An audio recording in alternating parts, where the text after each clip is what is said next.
Соціальні мережі – це софт для онлайн-комунікації. Програмне забезпечення, яке дозволяє нам налаштовувати спілкування онлайн. Воно стає можливим завдяки обмеженому набору даних про людські зв'язки. Але тепер усе частіше алгоритми соціальних мереж визначають людські взаємодії і поза онлайн-комунікацією також. Тепер ми усе частіше спираємось на алгоритми соцмереж для наших офлайн-зв'язків. Наприклад, якщо для рекомендаційних алгоритмів соціальних мереж найвищою цінністю є залученість користувачів без фіксації на тому, що саме її спричиняє, то цей показник поступово стає важливим і для нас також. Популярність як продукт залученості користувачів змінює людські способи приймати рішення загалом у всіх галузях життя. Це Супермова, і у цьому випуску говоримо, як популярність онлайн стає важливою всюди.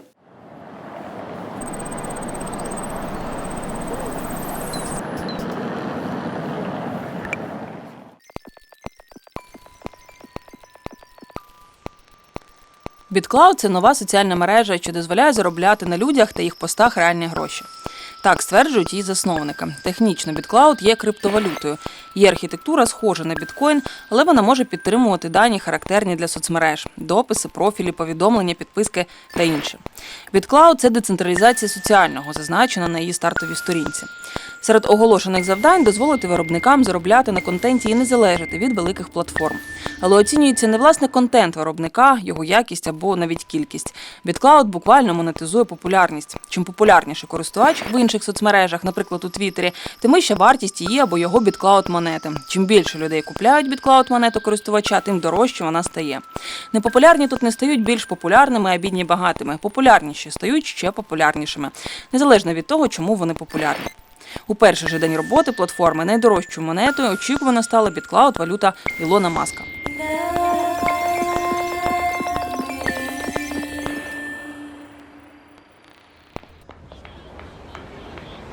Така фіксація на популярності тут формується через орієнтованість усіх соціальних мереж на залученість користувачів. Коефіцієнт залученості – це показник рівня взаємодії користувачів із виробником контенту. Різні платформи вимірюють його по-різному, враховуючи вподобання, перепости, перегляди, коментарі, але для всіх соцмереж він критично важливий. У Facebook зазначають, будь-яка дія, у якій людина рідко бере участь, автоматично відіграє мінімальну роль у ранжуванні контенту для вашої стрічки.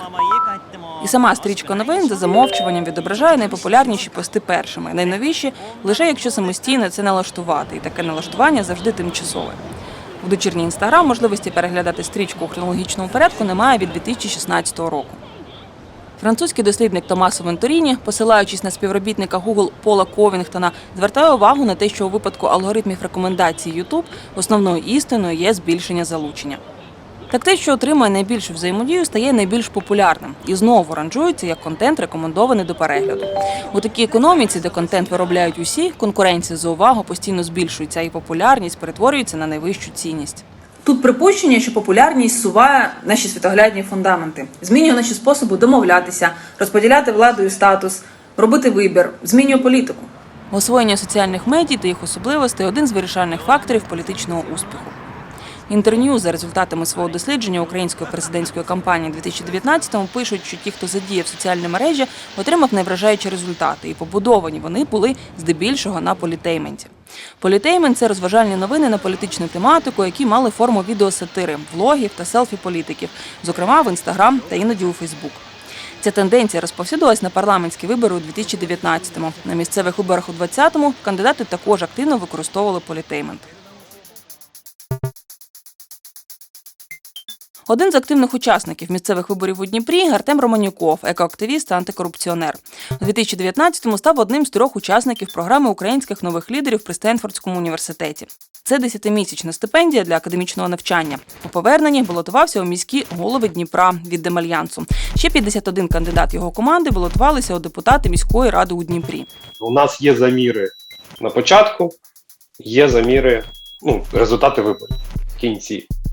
І є політологи, всякі там ці ребята, технологи там і все інше, які з отакими очами після виборів приходили до нас і казали, як ви це зробили? Ви не пройшли, там всі діла, але отже ж 0,1 там на початку кампанії і от 4 в кінці. І почали ви за 27 днів до. Артем Романюков, як і інші кандидати, також використав віральну рекламу. На початку кампанії вони підрахували, що бульбашка лояльних виборців складає близько 3000 людей. Вся подальша робота була спрямована на інформування цієї бульбашки, аби вона прийшла голосувати, та зріст впізнаваності у холодної аудиторії. Витягнем місто з дупи. Романюков.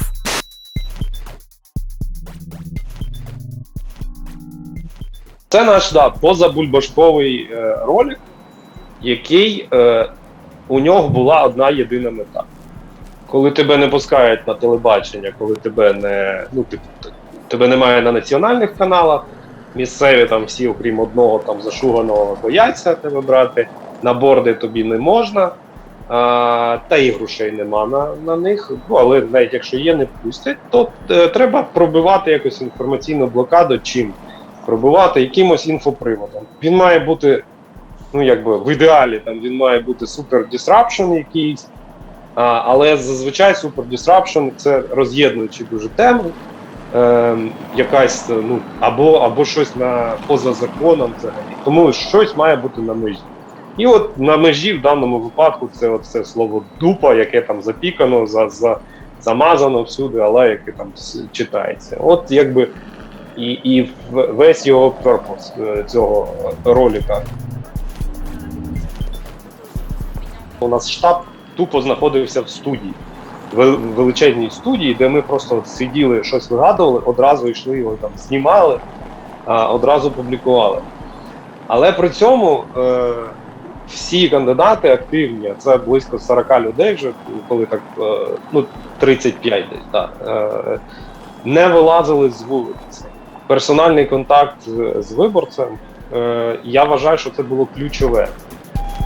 На мою думку, оця залученість і присутність в соцмережах, віральність там контенту і все інше – це робота над впізнаваністю. В першу чергу. Зробити вибори вона не може. Скільки вам вдалося зібрати цієї холодної аудиторії? От ми зібрали 8000 голосів. З хвостиком з якимось. І от якщо навіть уявити, що ми привели свою бульбашку, цю 3000, на якій ті, хто думає, що Facebook приведе їх в Раду, вони би працювали, по суті, насправді, тільки з цими 3000.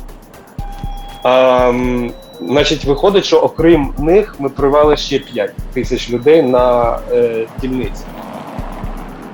Тобто оцей зріст впізнаваності і від самого початку до кінця, тобто ви говорите про те, що це така комплексна робота, так, робота у полі і віральність, ця впізнаваність у соціальних мережах. А що з цього дало найбільший приріст? І чи можна взагалі сказати, що щось з цього окремо дало найбільший приріст, чи саме комплексність цих мір, заходів дає цей приріст?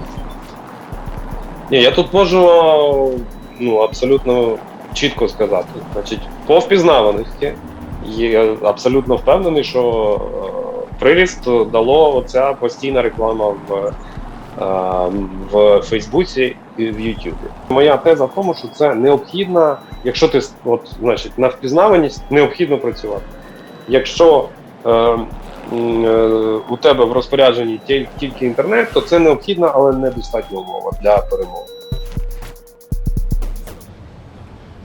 80% українських виборців не читають передвиборчі програми кандидатів взагалі. Українська політична реальність завжди тяжіла в першу чергу до залучення виборців у короткі строки, тобто якомога доступнішими способами. Спосіб, у який працюють алгоритми соцмереж, посилює цю тенденцію, адже вони також в першу чергу орієнтуються на залученість користувачів.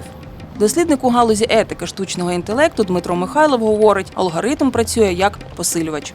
Алгоритм – это мощнейший усилитель. Он усиляет определенную тенденцию. Но даже сам принцип его работы. Вот вы даете, есть программисты это часто говорят, что shit in, shit out. То есть, если вы даете затемненные данные, то алгоритм, соответственно, их только усилит. А если данные правильные, то он их тоже усилит.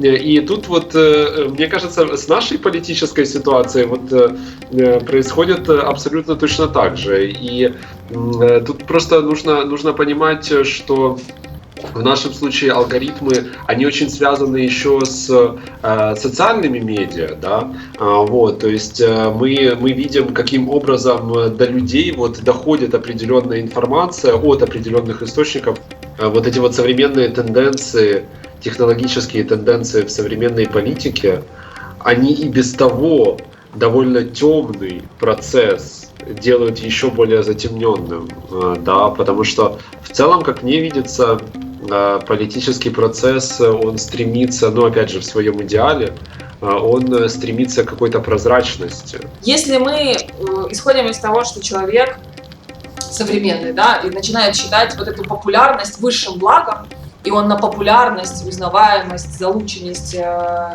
ориентируется в первую очередь, я пытаюсь понять, как это влияет вообще на наше мировоззрение, на нашу способность принимать решения. То есть Да. как это влияет на наше ощущение справедливости, истины и так далее. Да, да. Я думаю, колоссально, ну потому что оказывается, что истинным становится то, что набирает большее количество лайков.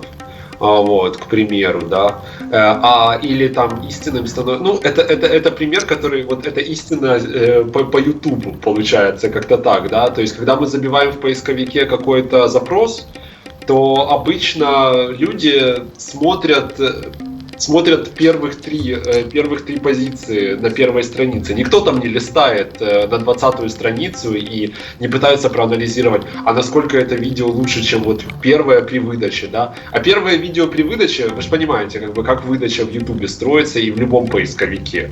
Это выдача, которая, во-первых, эту выдачу можно раскрутить, и большинство людей раскручивают. И, конечно, те, кто набирают больше лайков, потому что у них видео раскручено, их смотрят больше, а те, кто этого не делают, они оказываются в самом низу и становятся, ну то есть вот этот вот гэп, да, или зазор, он только усиливается. И в этом контексте мы понимаем, что вот вопросы об истинности или вопросы о справедливости, они становятся максимально проблематичными, потому что, вот как вы правильно сказали, это популярность или вовлеченность, а популярность, она формируется на основании того, насколько в тебя вовлечены вот эти вот пользователи, да, сколько у тебя там просмотров и тому подобное. То есть она формируется именно вот таким вот фактором, а этот фактор, он очень... Ну, он может быть очень разным. То есть факт того, что какое-то видео смотрят больше людей, вы понимаете прекрасно, что это отнюдь не свидетельствует о качестве этого видео или об информации, которая там дается. Но и тем не менее, это видео будет смотреть еще больше людей, потому что все люди, которые приходят туда посмотреть, они видят сразу же там первые выдачи и все.